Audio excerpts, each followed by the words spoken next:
आणि बुलेटिनच्या सुरुवातीलाच महत्त्वाची बातमी आहे दिल्लीतून वक्फ दुरुस्ती विधेयक राज्यसभेत मंजूर झालंय।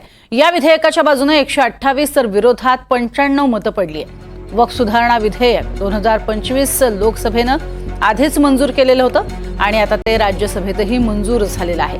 त्यानंतर आता हे विधेयक राष्ट्रपतींच्या मान्यतेसाठी पाठवलं जाईल। त्यांची मंजुरी मिळताच हे विधेयक कायद्याचं रूप घेईल।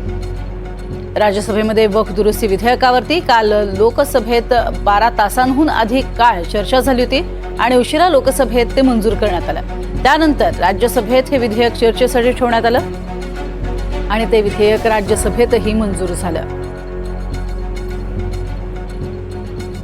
अर्थातच या विधेयकासंदर्भात राज्यसभेत ते कसं मंजूर होईल, कशा पद्धतीनं मतं पडतील यावरती विचारमंथन होत होतं। मात्र अखेर हे विधेयक बहुमतांनी मंजूर झालेलं आहे। 128 विरुद्ध 95 अशा मतांनी हे विधेयक राज्यसभेमध्ये मंजूर झालं।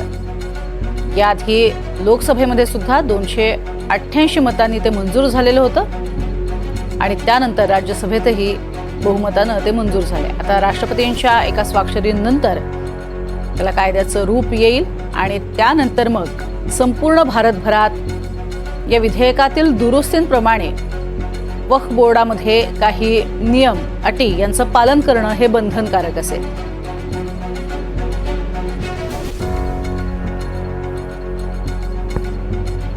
दोनों सदनों में गरीब मुसलमानों की बहुत चिंता हो रही है। अचानक इतनी चिंता हो रही है कि मुझे डर लगने लगा है, और मुसलमान भी डरे, हिंदू भी डरे हैं कि इतनी चिंता गरीब मुसलमानों की क्यों हो रही है।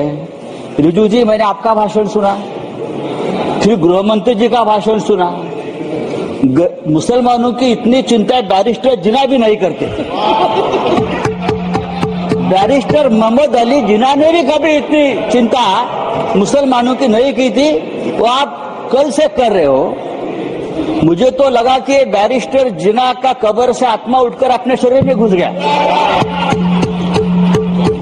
ऐसा मत करो। हमें पहले लगता था कि हम सब मिलकर एक हिंदू राष्ट्र बना रहे हैं, लेकिन आपका भाषण ये आपके सब देखकर मुझे लगा आप हिंदू पाकिस्तान बनाने जा रहे हो।